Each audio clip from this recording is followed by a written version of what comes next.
advance to the state high school basketball tournament with a thrilling come-from-behind 53-50 double overtime victory over the Glasgow Scotties. And look at what a game! Mike, I'm proud to be part of history because this has got to be history tonight. One of the best finishes in the 4th region history. It's got to be. Located in south central Kentucky, Metcalfe County is a small rural community where families have lived for generations and high school sports are taken seriously. In 1985, dreams became reality and legends were born when the boys basketball team went to the state tournament. Recently, I had the chance to sit down with Coach Tim McMurtry and talk about that 1985 season. So, Coach Mack, we're sitting here center court in the old high school gym, and this place is pretty important to not only the county but to you. So what kind of memories does this place bring back for you? Well, I look around and I always remember this place was always full. Obviously it's not as big as our new gym, but you know, the bleachers were always full. This corner, people all sat in the same places, you know, and it's kind of like they do now. It brings back memories. I noticed the Christmas trees up down here. That's a good memory, and there's a lot of different things. Benches were down on the end of the gym, so it was, this place is very special. I actually played here myself, and coaching here was just a dream come true. Yeah, it's a pretty great place with the bleachers almost surrounding the players, and even whenever we have those throwback games, you can kind of see that and get a feel for what it was like back then. Well, I think people feel like they were more involved in the game because they're really close. And, you know, I can remember a couple of games that fans might have been too involved in the game. You know, we had a few problems every once in a while, but it's quite a place. So on to that amazing 1985 season. Now, that was actually your second season as a coach. So we're going to turn it back just a little bit to your first season as a coach. How did that go, and what was it like? Well, I had coached at the elementary school for 8 years. Mm-hmm. You know, had some good teams down there, had some really good players, and you know, and the board gave me the opportunity to come to the high school to coach. Didn't have any assistants or anything like that. So that first year, we won our first game. We beat Barron County, which is always great. Oh yeah. And we wound up 12-15, which. Myself, I wasn't real pleased with that record, but the community seemed to be okay with it, and you know, and I guess that was, and administrators were okay, and we got beat first round of the district, but it was quite a learning, quite a learning for me. I just, you know, I was coming out of the elementary school, and there's a whole lot I needed to learn. I actually had one game I got 3 technical fouls. And back in those days, you could get 3. I got 3. I got threw out of the game. Coach Richardson had to come out of the bleachers and coach. So, to say the least, I learned a valuable lesson that first year. And so that really sets you up for kind of the success that you'd have that next year. And so how did of course, the postseason went very well, but how did the regular season start off and go for you in that 85 season? On the 85 team now, our goal going in was we wanted to win district. And we want to go to region tournament, which, you know, go hand in hand. And we hadn't been since 1973. We had 3 starters, Chip Nixon, David Garman, and Tony Crane, also played my first year, and they were all returning. So my job was to try to find, you know, a couple of other guys to play with them. With the experience we had coming back, we thought we'd have a, you know, pretty good year, but Metcalfe never had a reputation of being that good.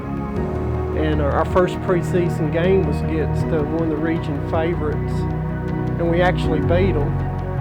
So that kind of showed us what might be in store for us. But we started out 0-2. You know, we were 5-3 at Christmas. We started playing a whole lot better in January, and thought everything was just going great. You know, we're ready for tournament. You know, here we go. And we went to Caverna for the last game of the season. That season, and we got beat 20 points to end the season before district, so was very, very tore up about that, but it turned out okay. So then you come off that 20-point loss, and then you come into the district tournament. Of course, I think every coach will say district is their goal for the year. It's a big honor. So how do you move forward after a loss like that you're looking at the postseason? Now every game is an elimination game, and you have to keep winning. So what kind of mindset do you have to put in your players, and what do you have to do as a coach to move forward like Well, to say the least, the following day at practice after that 20-point loss at the end of the season was pretty intense. I had no doubts that we'd be ready to play, at first game of the district. We played Clinton County, it's at Clinton. We wound up beating them like 74-52. And we played Cumberland County in the finals. We had split with Cumberland County during the season. We beat them early in the year, and then they beat us at their place, and we beat them 15 in the finals. So we were district champs, going to the region. First time since 1973, so it's pretty exciting. So the stage really starts to change at region. I think that's where everything kind of gets a little more serious. You're playing in Diddle Arena instead of the high school gyms. So you go to region and you keep winning, and you make it all the way to the regional championship game against Glasgow.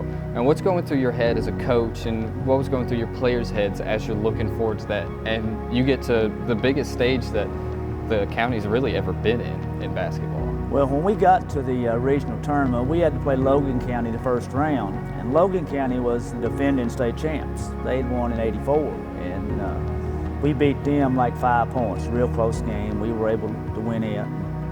And we played Edmondson County in the semifinals and beat them, I think, 66-52. And then comes the fourth meeting of the year with Glasgow. We beat Glasgow 3 times. As a coach, I was a nervous wreck because I didn't want to be known as the guy that got the team to the finals of the regional tournament and then gets beat by a team he's beat 3 times. The region finals was the classic with Glasgow, and that was the 4th time we played Glasgow that year. And they were our biggest rival then. So I remember being in the locker room, and you could hear the crowd way before the game. It was loud. And when we walked out of the tunnel and went on the floor, Diddle Arena was full. It was filled up. Glasgow fans and our fans, and they were going at each other then. This is what it's all about. The winner will go to Lexington in 2 weeks to play in the state tournament, and the other team can only look forward to next year.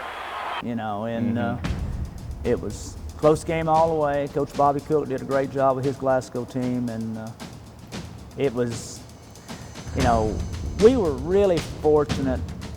Chip Nixon hit a shot at the end of regulation to tie the game up and put it in overtime. Out of bounds underneath their basket. Greer will throw it in.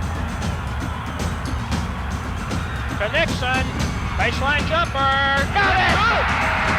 It's a tie ball game. Timeout, Glasgow. In the next quarter, we playing Glasgow. We were behind, and David Garment hit a shot at the buzzer to tie it up. And then we go into the second overtime. Backcourt, near side to us.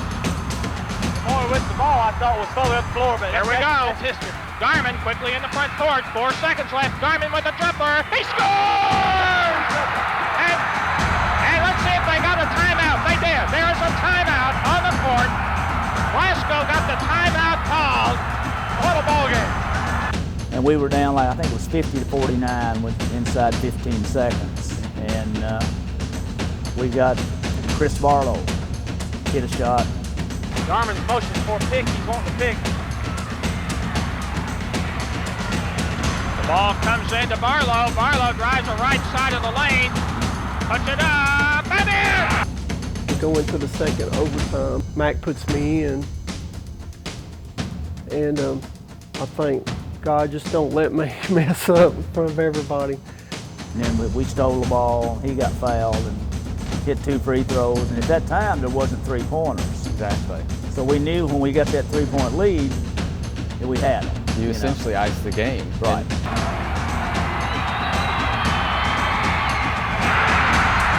He got the money shot going in now. Well, this is the one that counts. If he hits this one, it's just about over. Got it. Oh, it's history. That's a game. Here comes Meek down court. They'll let him score. And still good, and that's the end of the game. This place is going nuts. Metcalfe County will advance to the state high school basketball tournament with a thrilling come-from-behind 53-50 double overtime victory over the Glasgow Scotties. And look at them mobbing Coach Tim McMurtry at center court. The man with the red jacket going up on everyone's arm. Someone just hit our table over here trying to get out on the court. We got Coach being picked up. We got fans jumping over our shoulders. Oh, they're all getting out. The There goes security's doing the a good security job of after keeping him. them back. A few have made it out.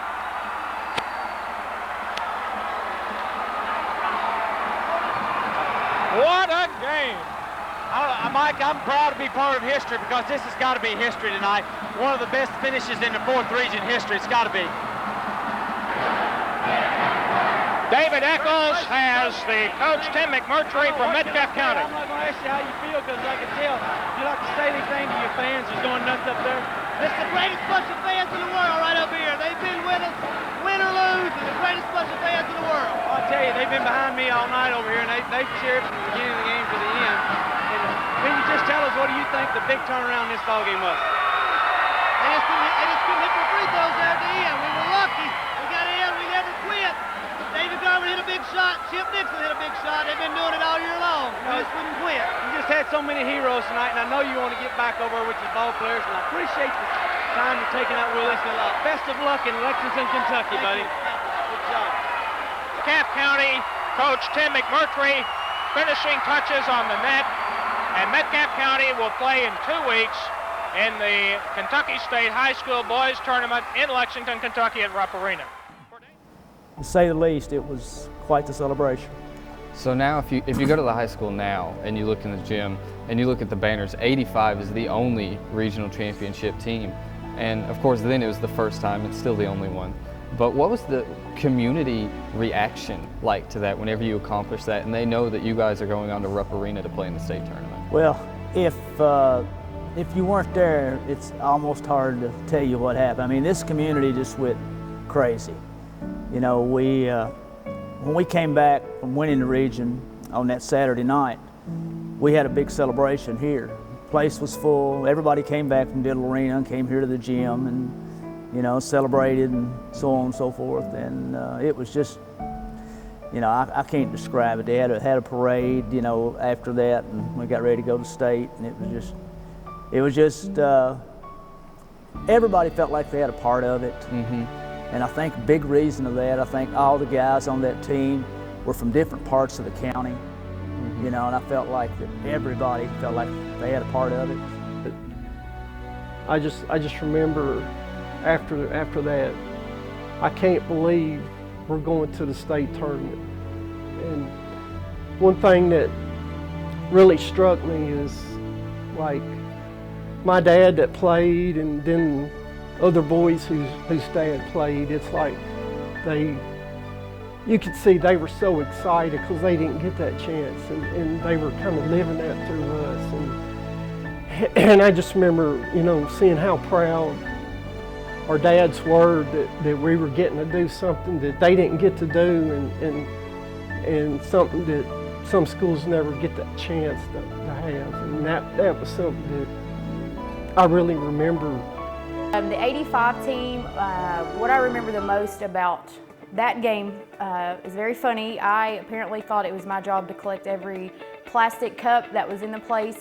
So this is the infamous cup collecting that I did, and it actually says this in the article that everybody was, you know, high-fiving and hugging everyone, and I was concerned. I think this is my mother telling me that I couldn't take them all home, and I was pretty disappointed. But it says here I had 26, but I think it was more like probably 56. And I think, pouring people's drinks out, and I mean, I don't know what. I was so excited about plastic cups, but this was when my mom was telling me I had to leave some of them behind.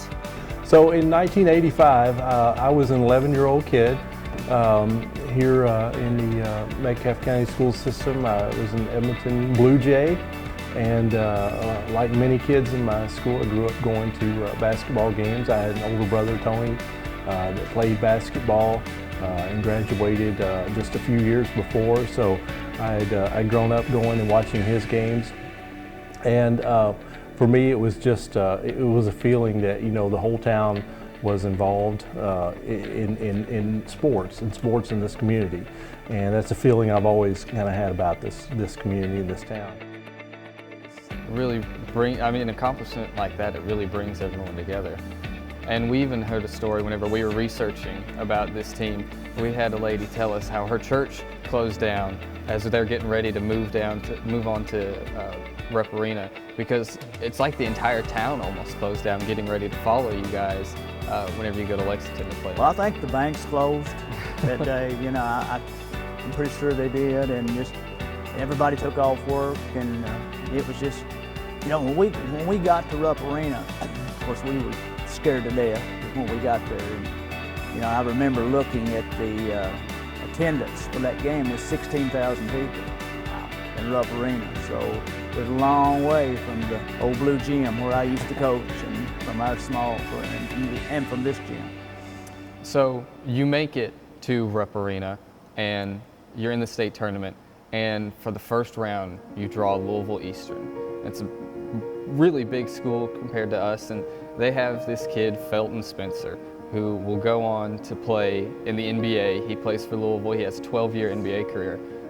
What do you do to game plan against this 7-foot-tall guy who's going to have such a successful career? What do you do to get your players ready to play that and to game plan against him? Well, we were really fortunate that there was the girls' state tournament was first, so we had a week and a half off.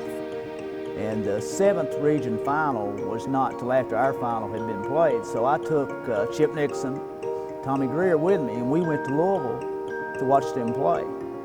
You know, and I felt like at the time I might have been taking a chance, because if he looked all world, you know, they might come back and tell their teammates, and that might work against us. But we didn't feel that way. We saw him play. He was a good player. He wasn't a great player at that time. We felt like we could get him in foul trouble, and so we felt like we were prepared when we went to play them.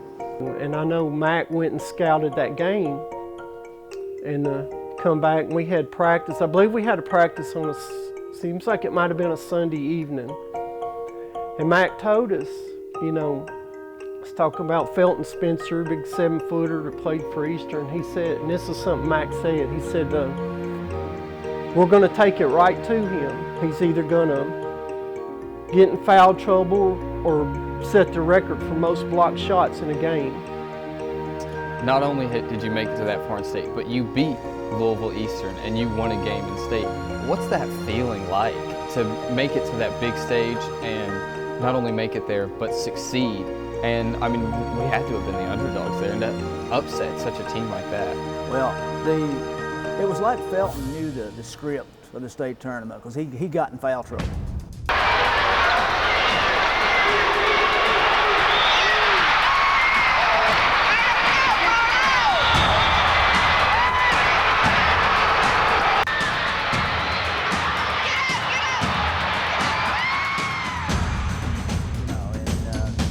The only thing I could think of before that game, I said, you know, just don't let us be the only team in state tournament history not to score in Rupp Arena. I was afraid we'd go the whole game and not score, but it was just the opposite. We were ahead 22-6 after the first quarter.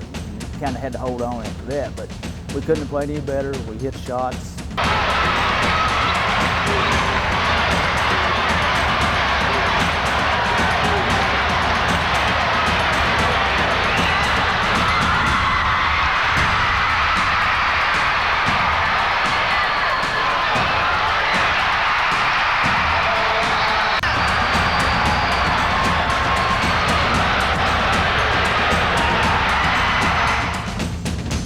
The crowd got behind us, and our crowd was there, and it was just, I don't know, it was just great to get that win, and I don't know, I can't describe it. It was really something special.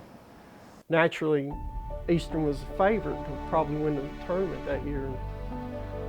And we got up there and was playing them, and sure enough, we took it right to Spencer and got him in foul trouble. And that first half, we jumped out to a pretty good lead. And of course, he got back in the second half and got it closer. But when we beat them, what was so neat is the tournament was in Lexington at Rupp, so nobody liked the Louisville schools there. They was all, whoever played them, they were cheering against them. And especially us, a little county school that nobody had ever heard of, and beat them. And it was like we was the Cinderellas that year. That whole crowd got behind us in that game. And our boys to get to go there and experience that and play in Rupp Arena, come out with a big win there. It was just more than, you know, more than an 11-year-old kid can handle. But again, it felt like at the time the whole town just kind of shut down and moved to Lexington for those days that we were there. So it was nice though, because our crowd followed us good. They traveled well with us, and I'll never forget when we got back from the region. The gym was full. We had a big celebration here, but that was nothing compared to the state.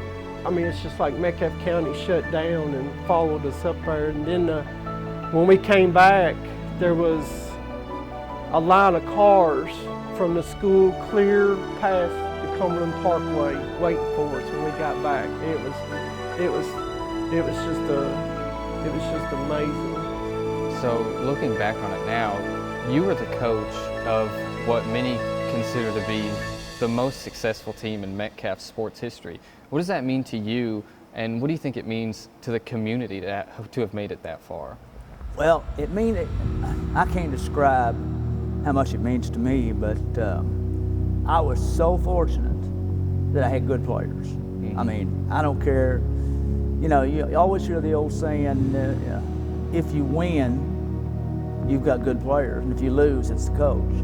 But I had some guys that could really play, very fortunate. Any coach could have took that group and done well. And I think what it did for me as a coach, it was this instant credibility, because, you know, I got, whether I deserved it or not, you know, for a few years after that, when I was coaching, if I did something that maybe it wasn't the smartest move ever was, I said, well, they've been to state tournament, maybe he knows what he's doing. Most of the time I probably didn't, but anyway, it was just a great group of kids for me to work with. Yeah, it was really such an incredible achievement for the community. I mean, you can ask people now, you can ask some of the teachers throughout the district or just anyone in the community, and they can, almost everyone can tell you, oh, I was at that 85 game and did, or I went to Rupp Arena and saw them beat that Louisville team. I mean, you can still feel it today.